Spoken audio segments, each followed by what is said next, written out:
What's up, little bros? You got Big Bro here, aka Vampire Blocker.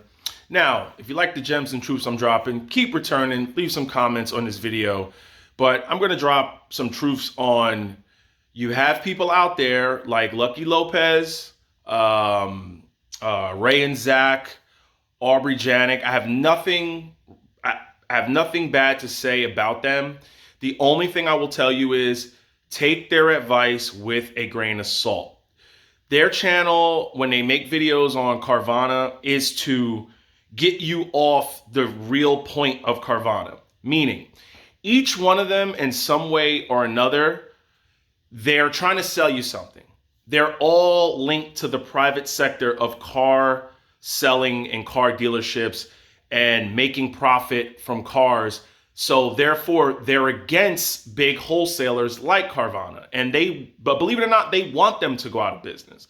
Now, Lucky Lopez talks about he wants to open a car dealership. So Carvana would not benefit him if they're in business, if he's trying to sell you a car. I believe Aubrey talked about she goes to the auctions and she buys cars. So why would Carvana benefit her?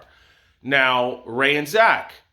I think Zach's the son and Ray's the dad. I really don't know. But the father worked at an Acura dealership. He used to sell cars. So he's automatically going to be against a car conglomerate because they're taking their jobs. Now, I've bought 2 cars from Carvana. I've never seen them put up a video that they've actually had an experience with Carvana.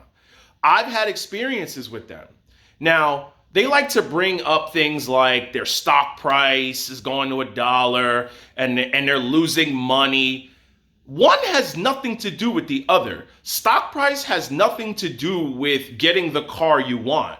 If you get the car you want, what do you care about the stock price? If you're an investor on the stock price, what do you care with a person who bought a Chevy Malibu in Illinois, paid for their Chevy? You don't care. Now, the reason why they're losing money, I'm going to break it down to you. Okay? They're losing money for the customer. Here's why. If you go down in my videos, recently I ordered a Boss 302. I had it delivered. I didn't keep it, not because that the car wasn't exactly the way I looked at it in the pictures. It was just not fast enough for me, so I didn't keep it, so I sent it back. Now, they lost money paying the person on the phone to talk to me. They lost money paying the logistic driver to bring me the car. They lost money detailing the car, paying that person. They lost money, I'm sure, storing the car until they sell it.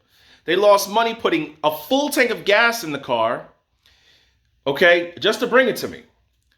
I didn't even keep it. So they lost money paying the person I spoke to tell the driver to come get the car. They lost money on the driver again coming to get the car. They lost money again coming to pick up the car with the logistics truck that they had to put diesel in, that the diesel fuel's at an all-time high. I did fill up the tank. I'm not that big of a sleazeball where I'm going to give them a car back with an empty tank of gas because I didn't even drive it down to E. I filled it up with premium gas and I gave it back to them. They got to repeat that cycle until they sell that car. So, of course, they're going to lose money. I didn't get hit with any fees. There was no dock fees and none of those hidden fees that a lot of these private sector car dealerships try to charge you. Now, a lot of these private sector car dealerships, people put in the comments trolling me.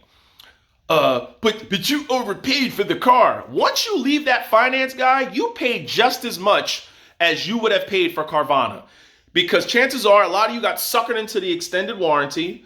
A lot of you got suckered into the paint protection. A lot of you got suckered and paid the dock fee. A lot of you got suckered and paid stupid extra warranties on warranties. So before you left that dealer, you got suckered into some stuff. Now, Carvana, for the everyday normal person, worked for me. I'm a longshoreman, right?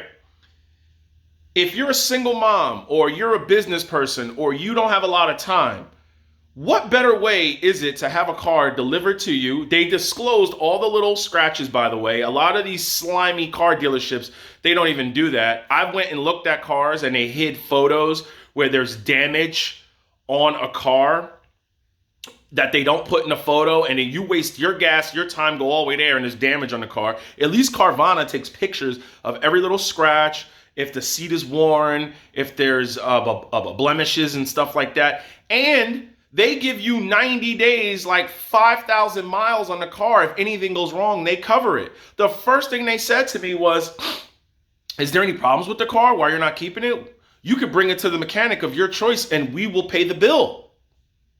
So you got to take what they say with a grain of salt. They've never been a customer of Carvana. Now, I don't get paid by Carvana with my small channel, and I got nothing against them, but I've been a customer, and people need to speak up on this because they're trying to sell you something. Here's what you need to beware of. When people are advertising stuff to you on their channel, remember, if they have a sponsor, they get kickback from that sponsor for advertising it through you. Now, they may or not even use what they're advertising to you. Look how many people got caught up in that FTX the scandal. Now, I say it all the time. If somebody's selling you a mug or a t-shirt with their logo on it, that's one thing. But if they're selling you an advertising or like, here's where if you need car insurance, go here, or if you need a warranty for your car, go here.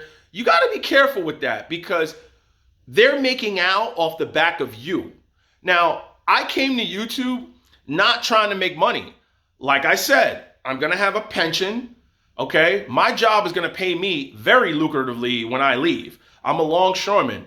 I believe the last package of the longshoreman was something like, I forgot what it was, but every year of service is like, I'm not going to say the amount, but guys are walking away with a couple grand a month for the rest of their lives that they're living, plus Social Security, plus the investments and the annuity that they give you, and plus your other investments. So I don't have any bad intentions on trying to market you something. I'm going to be okay regardless. But you got to be careful with these people. They're throwing dirt on big car conglomerates because that's their competition. All right. If Carvana goes out of business, you got to look at it this way. Look at all the jobs that will be lost. The logistics guy who brought me the car, the person I spoke to about the paperwork. Oh, and another thing, they overnight you the paperwork so you can sign the power of attorney so they can act on your behalf to go to the DMV for you. They overnight it to you, and then they give you an envelope where you could reseal it, drop it at your front door, call, and they come pick it up, and they send it back and do everything for you. It's a one-stop shop. Now, if you want to take a day off of work, kill your day, go to a dealership, spend the weekend looking for a car that might not even be what it is in the photos, kill your day waiting for the finance guy, they break you down with that. You ever go to a private sector car dealership and you're sitting out there for hours and you want to know what's going on? Oh, we got one more person in front of you. It's just a problem with the... I don't got time for that. Time is money.